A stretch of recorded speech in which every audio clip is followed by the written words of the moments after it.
Hello students, welcome.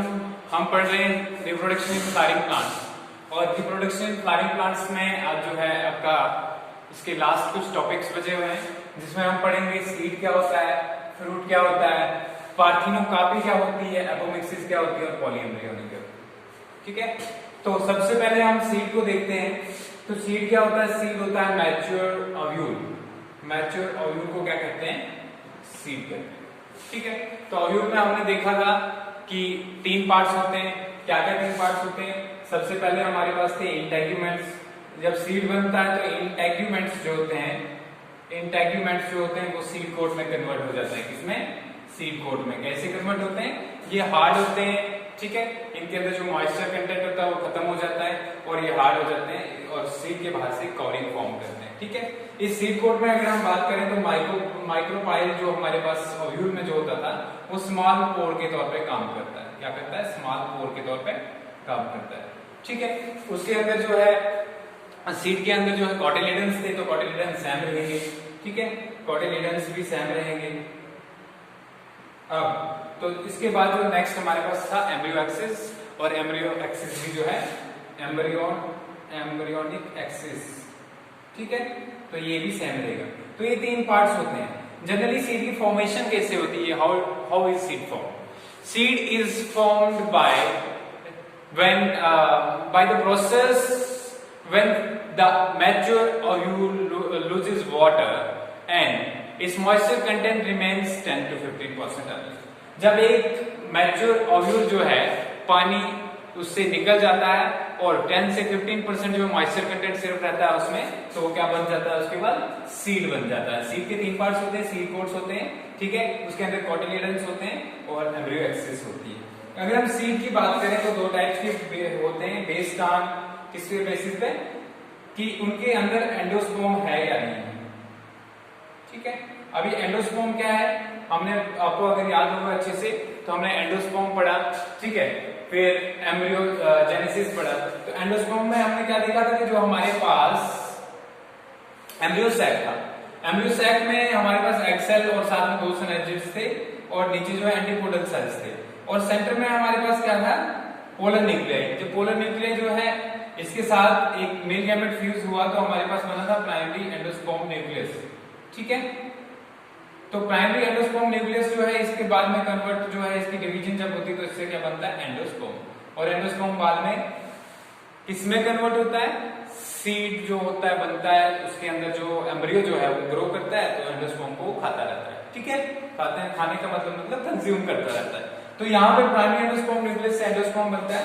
तो endosperm के base पे सीड दो टाइप के होते हैं। कौन कौन से? हम इसको शायद पढ़ भी चुके हैं। एल्ब्यूमिनस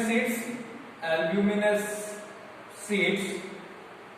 ठीक है, और दूसरे होते हैं नॉन एल्ब्यूमिनस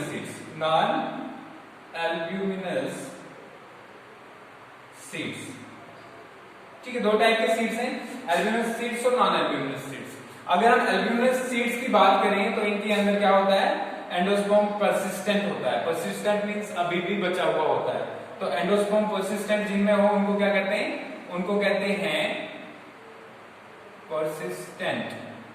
इनको कहते हैं हम एल्ब्यूमिनस सीड्स। और ऐसे सीड जिनमें जो है एंडोस्पर्म नहीं होता तो उनको कहते हैं नॉन एल्ब्यूमिनस सीड्स। ये हो गया, क्लियर हो गया। अब देखो होता क्या है, जब एक बार जो सीड जो है इसमें वाटर लॉस जब हो जाए, ठीक है, और वाटर लॉस की वजह से जो है सीड जो है इनएक्टिविटी की उसमें आ जाता है, कंडीशन में आ जाता है। किसमें? इनएक्टिविटी मींस उसमें जो है जो नॉर्मल फिजियोलॉजिकल जो चलती रहती है किसी भी लिविंग ऑर्गेनिज्म के अंदर या किसी भी लिविंग सेल के अंदर, तो इस सीड के अंदर बंद हो जाती है। तो एम्ब्रियो जो है, एम्ब्रियो क्या डोरमेंसी की स्टेज में आता है। तो डोरमेंसी क्या होगा? डोरमेंसी होता है when an embryo stops it's physiological activities. ठीक है, जब ये फिजियोलॉजिकल एक्टिविटीज स्टॉप कर दे तो तब जो है क्या कहते हैं? इसको डोरमेंसी कहते हैं। डोरमेंसी की केस में भी सीड में मॉइस्चर कंटेंट रहता है। ऐसा नहीं कि सारे का सारा पानी उड़ जाता है। कितना रहता है? 10 से 15%। ठीक है, इतना पानी जो है उसके अंदर रहता है और सीड रेस्पायर भी कर रहा होता है। ठीक है, अब हमने देखा कि इसमें जो क्या कहते हैं एक माइक्रोपाइल जो था वो किसमें कन्वर्ट हो गया था? माइक्रोपाइल जो सीड में कन्वर्ट हो गया जो पोर जो उसके बीच में एक स्मॉल पोर टाइप है, वो पोर किस में हेल्प करता है? वो पोर बाद में जो है हेल्प करता है मॉइस्चर एब्जॉर्ब करने में या पानी को एब्जॉर्ब करने में, ठीक है। तो इसलिए जो है हमारे पास क्या होता है? माइक्रोपाइल, ठीक है। तो क्लियर हो गया, ये हो गया सीड। उसके बाद फ्रूट देखते हैं। फ्रूट में क्या है?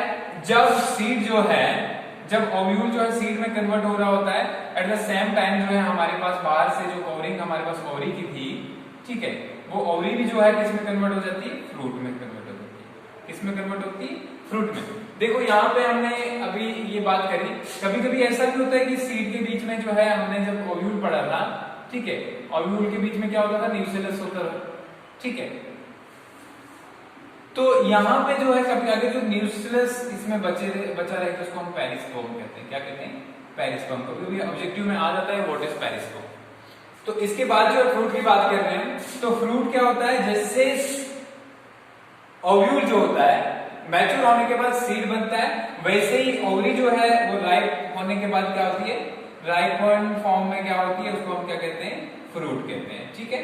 क्या कहते हैं? फ्रूट। तो ripened ovary is known as fruit. तो फ्रूट जो है फ्लैशी भी हो सकते हैं, दो टाइप के हो सकते हैं, फ्लैशी भी हो सकते हैं या फिर ड्राई भी हो सकते हैं, ठीक है, ड्राई भी हो सकते हैं। जैसे करके फ्लैशी की बात करें हम, तो फ्लैशी में हमारा गावा आ गया, ठीक है, एप्पल आ गया। तो इनके अंदर फ्लैशी जो है नर्व जो होते हैं ये। जबकि अगर दूसरी तरफ ड्राई फ्रूट्स की बात करें हम, ड्राई बाहर से जो ओवरी मतलब किसमें ड्राई होती है, तो आपने देखा होगा मस्टर्ड देखा होगा, ठीक है। मस्टर्ड के अंदर क्या होता है? जब मस्टर्ड आपने देखा होगा तो मस्टर्ड जो है उसकी फली जो होती है वो सूख जाती है बाद में, ठीक है, और सीड्स उसके अंदर रहते हैं। तो ये ड्राई में आ गया, ठीक है। तो ये सारी चीजें क्या आ गया? ड्राई। एक जिसको हम ड्राई फ्रूट कहते हैं वो एक्चुअल में सीड्स होते हैं, उसको और इसमें कंफ्यूज नहीं होना, ठीक है। यहाँ पे हम फ्रूट एक्चुअल में किसको कंसिडर कर रहे हैं? ओवरी को। अगर यहाँ ये नहीं सोचना कि अगर ड्राई फ्रूट है तो हम काजू बादाम की बात कर रहे हैं, ठीक है। We are not talking of cashew and almonds, ठीक है। आलमंड्स और कैश्यू की बात नहीं कर रहे हैं। तो ये हो गया, यहाँ पे मस्टर्ड हो गया, ये किस में आएगा? ये आएगा ड्राई फ्रूट्स में। क्लियर हो गया ये भी आपको? अब जो फ्रूट होता है उसके बाहर वाला जो सबसे बाहर वाली कवरिंग होती है उसको कहते हैं पेरिकार्प। क्या कहते हैं? पेरिकार्प। अब फ्रूट की डेवलपमेंट पे बेस पे फास्ट फ्रूट्स और ट्रू फ्रूट्स दो में हमने डिवाइड किया हुआ फ्रूट्स को। कितने में डिवाइड किया हुआ है? दो टाइप्स में डिवाइड किया हुआ फ्रूट्स को। कौन कौन सा है? एक है ट्रू फ्रूट और दूसरा है फाल्स फ्रूट। अभी ट्रू फ्रूट और फाल्स फ्रूट क्या होता है जरा देखते हैं। देखिए, अगर आपको फ्लावर की स्ट्रक्चर अच्छे से याद हो तो फ्लावर में हमने देखा था कि एक बेसल सोलन पार्ट होता है जिसके ऊपर जो सारे के सारे पार्ट्स जो है बाद में अरेंज होते हैं, ठीक है। अगर आपको ये अच्छे से याद हो, ठीक है, तो ये इसको क्या कहते हैं हम? ये बेसल सोलन पार्ट इसको कहते हैं थैलेमस। क्या कहते हैं? थैलेमस कहते हैं। अभी थैलेमस जो है कभी कभी नॉर्मली अगर जो फ्रूट्स होते हैं उनमें ये ओवरी से ही जो है क्या बनता है? ओवरी से ही फ्रूट बनता है। लेकिन कभी कभी कुछ ऐसी चीजें होती है जिनके अंदर जो है ये हमारा थैलेमस भी इंक्लूड हो जाता है फ्रूट फॉर्मेशन में, ठीक है, included in fruit formation. Thalamus is included in fruit formation, ठीक है। अब इस पे डिपेंड करता है कि फ्रूट जो है ट्रू है या फॉल्स है। अगर थैलेमस इंक्लूड नहीं होता तो क्या कहते हैं उसको? अगर सिर्फ ओवरी से ही फ्रूट बना है तो उसको क्या कहते हैं? उसको कहते हैं हम ट्रू फ्रूट। क्या कहते हैं? True fruit. और अगर थैलेमस भी इंक्लूड है तो उसको हम फॉल्स फ्रूट कहते हैं, फॉल्स फ्रूट। अगर हम एग्जांपल की बात करें फॉल्स फ्रूट की तो एप्पल है, ठीक है। अगर हम एक एप्पल को काटें तो एप्पल की स्ट्रक्चर जो है इस तरीके की होगी और उसके बीच में जो है आपको सीड्स मिलेंगे, ठीक है, समझ गए। तो ये जो बाहर वाला फ्लैशी पार्ट जो आप खाते हो वो कोई ओवरी नहीं होती, ठीक है। ये क्या होता है? थैलेमस होता है। क्या होता है? थैलेमस। और यहाँ पे जो सबसे ये वाला अंदर वाला पार्ट जो है जिसके बीच में सीड्स हैं, ठीक है, ये सीड्स हैं, इसको कहते हैं एंडोकार्प, ठीक है। ये बीच वाला आ गया मेसोकार्प। समझ आ गया? तो ये जो है एक एग्जांपल है। इसके बाद जो है हमारे पास और भी एग्जांपल्स होती हैं, जैसे कि स्ट्रॉबेरी है हमारे पास, ठीक है। स्ट्रॉबेरी जो है, स्ट्रॉबेरी में भी जो है हमारे पास क्या होता है? स्ट्रॉबेरी में भी इसको भी फॉल्स फ्रूट ही कहते हैं क्योंकि ये थैलेमस से बनता है और उसके सेंटर में जो थोड़ा सा होता है। ठीक है, ये हो गया। अब ट्रू फ्रूट्स की बात करें, ट्रू फ्रूट्स में क्या क्या आता है? ट्रू फ्रूट्स में जैसे करके गावा आ गया, ठीक है, इस टाइप के फ्रूट्स जो है किस में आते हैं? ट्रू फ्रूट्स में आते हैं। नेक्स्ट है आपके पास पार्थिनोकार्पी, ये भी फ्रूट से रिलेटेड है। पार्थिनोकार्पी क्या होता है? जब फ्रूट की फॉर्मेशन जो है विदाउट फर्टिलाइजेशन हो। जनरली होता क्या है कि जब एक बार फर्टिलाइजेशन होगी, फर्टिलाइजेशन कब होती है? जब एम्ब्रियो सैक के अंदर एक मेल गैमेट आके एग्जाम के साथ फ्यूज कर देता है और दूसरा जो है इस क्या कहते हैं, ये जो बीच में एंडोस्पर्म उसके साथ फ्यूज करता है, उसके बाद ही नॉर्मली जो है फ्रूट की फॉर्मेशन होती है। लेकिन कुछ कुछ केसेस में क्या होता है कि fruit formation occurs without fertilization or syngamy। ठीक है, तो ऐसे केस में अगर जो है जो फ्रूट बनता है वो सीड्स क्या होते हैं, वो फ्रूट्स जो होते हैं फ्रूट्स आर सीडलेस। क्या होते हैं? फ्रूट्स जो होते हैं इस केस में फ्रूट्स आर सीडलेस। ठीक है, क्लियर हो गया? इस केस में जो है फ्रूट्स में सीड्स नहीं होते। तो ऐसे जैसे फ्रूट्स को क्या कहा जाता है? Parthenocarpic fruits. क्या कहा जाता है? Parthenocarpic fruits. इसको कोई ज्यादा नहीं है, इतना हो गया। अब ये पार्थिनोकार्पी जो है आपकी दो टाइप की होती है, एक स्टिमुलेटिव होती है। स्टिमुलेटिव में क्या होता है कि स्टिमुलेटिव में पॉलिनेशन होती है, ठीक है, पॉलिनेशन नहीं होती। और दूसरी जो है नॉर्मल होती है। नॉर्मल के अंदर क्या होता है? नॉर्मल के अंदर कोई जो पॉलिनेशन भी नहीं होती, पॉलिनेशन के बिना ही जो फ्रूट्स तैयार हो जाते हैं। अब इसका फायदा क्या है? फायदा इसका ये है कि जनरली आप जब फ्रूट खाते हो तो सिग्निफिकेंस की अगर बात करें, कभी कभी पार्थिनोकार्पिक फ्रूट्स की सिग्निफिकेंस आ जाता है कि what is significance of parthenocarpic. तो इससे जो फ्रूट्स प्रोड्यूस होते हैं, जैसे करके अगर हम बात करें, एग्जांपल करें बनाना, कभी आपको बनाना के अंदर जो है वो मिला, ये सीड्स मिले? नहीं। रीजन क्या है कि बनाना इज अ पार्थिनोकार्पिक फ्रूट्स, और पार्थिनोकार्पिक फ्रूट्स में जो सीड्स नहीं होते इसलिए उनका बहुत ज्यादा इकोनॉमिक इंपॉर्टेंस है। उनको हम जो है फूड प्रोसेसिंग इंडस्ट्रीज में यूज करते हैं। इसके अलावा उनकी जो है अगर वैल्यू मानी जाए, इकोनॉमिक वैल्यू भी हायर मानी जाती है। और दूसरी चीज है पार्थिनोकार्पिक से जो फ्रूट प्रोड्यूस होते हैं, पार्थिनोकार्पी से जो फ्रूट प्रोड्यूस होंगे उनमें कोई चेंजेस नहीं, जनरली मतलब वो फ्रूट जो है नॉर्मल रहते हैं, इसलिए जो है कोई उनमें चेंजेस ना आने की वजह से उनको ज्यादा प्रेफर किया जाता है। ठीक है, क्लियर हो गया? ये हो गया पार्थिनोकार्पिक। अब देखते हैं हम देखते हैं अब जो है एपोमिक्सिस। एपोमिक्सिस क्या होता है?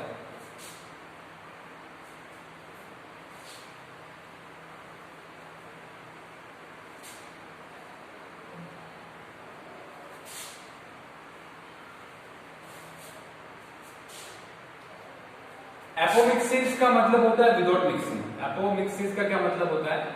Without mixing. ठीक है, विदाउट मिक्सिंग। तो इससे आप ये समझ जाओगे कि जनरली अगर जो है सीड्स की बात हो रही है, ठीक है, सीड्स की फॉर्मेशन विदाउट फर्टिलाइजेशन से हो, विदाउट फर्टिलाइजेशन, तो इस प्रोसेस को क्या कहते हैं? एपोमिक्सिस। और सच seeds that are formed without a fertilization or without syngamy, these seeds are known as parthenocarpic seeds. क्या कहते हैं? पार्थिनोकार्पिक नहीं, sorry, apomictic seeds. Apomictic seeds. ठीक है, क्लियर हो गया? ऐसे सीड्स को क्या कहते हैं? एपोमिक्टिक सीड्स कहते हैं। और एपोमिक्टिक सीड्स जो है दो टाइप के हो सकते हैं, आधे हैप्लॉइड हो सकते हैं। क्या हो सकते हैं? हैप्लॉइड, और आधे डिप्लॉइड हो सकते हैं। ठीक है, जो हैप्लॉइड सीड्स होते हैं उनसे वो जो फर्टाइल नहीं होते, इसलिए उनसे कोई नया प्लांट प्रोड्यूस नहीं होता। डिप्लॉइड सीड्स जो होते हैं वो जो क्या कहते हैं डिप्लॉइड सीड्स जो हैं हमारे पास, इसमें ये हैप्लॉइड आते हैं, आते हैं नॉन करेंट, ठीक है, टाइप। तो जो है ये वाले डिप्लॉइड सीड्स जो होते हैं इनको कहते हैं करेंट टाइप, ठीक है। अब जो डिप्लॉइड सीड्स होते हैं वो कैसे प्रोड्यूस होते हैं, अगर जो है इनमें फर्टिलाइजेशन नहीं होती तो सीड कैसे प्रोड्यूस होती है, ठीक है। ये या तो हो सकते हैं न्यूक्लियस, आपको पता है न्यूक्लियस क्या होता है, NuCELLS, ठीक है। न्यूक्लियस से या प्रोड्यूस होते हैं सीड्स, या जो है किसी स्पोरोफिटिक जो है स्पोरोफिटिक टिश्यू से, स्पोरोफिटिक टिश्यू से प्रोड्यूस होता है, ठीक है। तो मतलब क्या होता है कि जो हमारे पास ऑलरेडी अभी प्रेजेंट है, ठीक है, उसके बीच में जो सेल्स प्रेजेंट होते हैं हमारे पास, अभी सेल्स जो हैं ये क्या होते हैं, इनको हम जनरली मास ऑफ सेल्स को न्यूक्लियस कहते हैं, न्यूक्लियस कहते हैं ना। तो आपको पता होगा, अगर ध्यान होगा आपको, तो एक ही सेल में से जो है कोई एक माइक्रोबियल एंड में जो मैच्योर होता है उससे 4 बनते हैं, वो सारा प्रोसेस है। तो किसी भी सेल से, क्योंकि डिप्लॉइड होते हैं, ये जो न्यूक्लियस के सेल जो होते हैं वो क्या होते हैं, डिप्लॉइड होते हैं, ठीक है। या इससे बनता है न्यूक्लियस के सेल से, या हमारे पास जब माइक्रोस्पोर्स हम बना रहे हैं, ठीक है, अगर कुछ याद होगा तो उस टाइम पे क्या होता है, यहाँ पे मेगास्पोर्स हम बना रहे थे, तो मेगास्पोर्स की फॉर्मेशन के पास में क्या बनता है, सबसे पहले प्राइमरी मेगास्पोर मदर सेल, ठीक है, मेगास्पोर मदर सेल जिसको कहते हैं, मेगास्पोर मदर सेल, ठीक है। इससे भी जो मेगास्पोर मदर सेल भी हमें पता है कि ये भी क्या होता है 2x का मतलब डिप्लॉइड होता है। और इस डिप्लॉइड से भी अगर जो है हमारे जो क्या कहते हैं सीड्स बनेंगे, ठीक है, वो भी क्या होंगे, वो भी डिप्लॉइड होंगे। तो ये सीड्स जो होते हैं इनसे क्या होता है कि इनसे इजीली फर्टिलाइजेशन हम कर सकते हैं, ठीक है, क्लियर हो गया। अब हम बात करते हैं एक और चीज की, हमारे पास लास्ट में है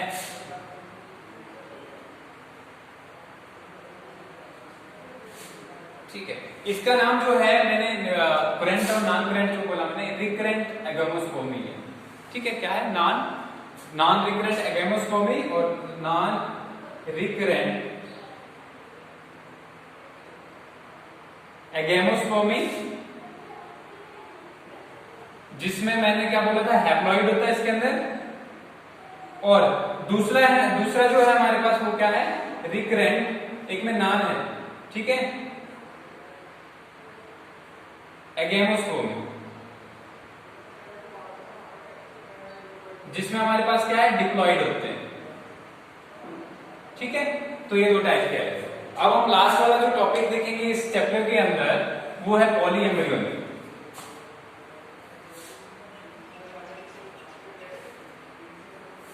जनरली हमने देखा क्या, जनरली हमने ये देखा कि जब एम्ब्रियो सैक के अंदर जो है एक ही एग सेल होता है और इससे एक ही एम्ब्रियो फॉर्मेशन, ठीक है।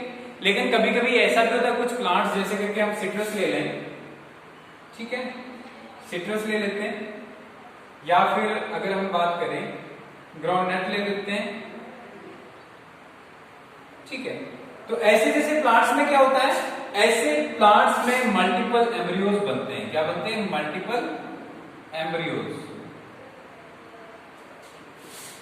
पॉली एम्ब्रियोनी पढ़ रहे हैं हम,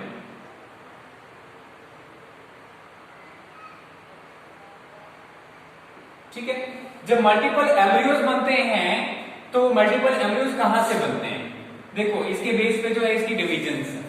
मल्टीपल एम्ब्रियोज जो बनते हैं वो या तो जो है एक से ज्यादा axil, more than 1 axil is produced, more then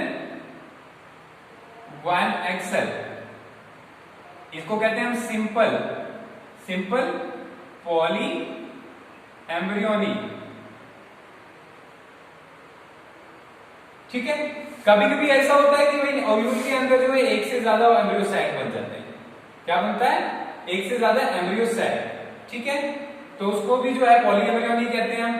लेकिन कभी कभी जो है फीमेल पार्ट के अलावा जो है जैसे कि न्यूक्लियस के सेल्स या किसी बाहर वाले सेल्स से जो होता जैसे कि आपको पता है कि जब ग्रो कर रहा होता है, ठीक है, एम्ब्रियो, तो क्या करता है, पहले एंडोस्पर्म वाले सेल्स को खाता है, फिर न्यूक्लियस वाले। तो कभी कभी बाहर वाले न्यूक्लियस के सेल्स जो होते हैं ये क्या होते हैं, ये एम्ब्रियोज में कन्वर्ट हो जाते हैं, ठीक है, इसमें कन्वर्ट हो जाते हैं एम्ब्रियो में। और ये न्यूक्लियस वाले सेल्स को जो है हम फीमेल नहीं मानते, ठीक है, इनको नॉर्मली हम एडल्ट जो है हम क्या मानते हैं कि जो है हमारे लिए वेजिटेटिव सेल्स हैं, ठीक है। तो इनको ऐसे जैसे सेल्स की जब पॉली एम्ब्रियोनी होती है तो इसको क्या कहते हैं, एडवेंटिव एम्ब्रियोनी। क्या कहते हैं, एडवेंटिव एम्ब्रियोनी, ठीक है, क्लियर हो गया। तो ये डिफरेंट टाइप्स थी हमारे पास पॉली एम्ब्रियोनी। सिंपली जो है अब मैं इसको आपको एक्सप्लेन करके बताऊंगा क्या क्या चीज होती है। Seed, what is seed?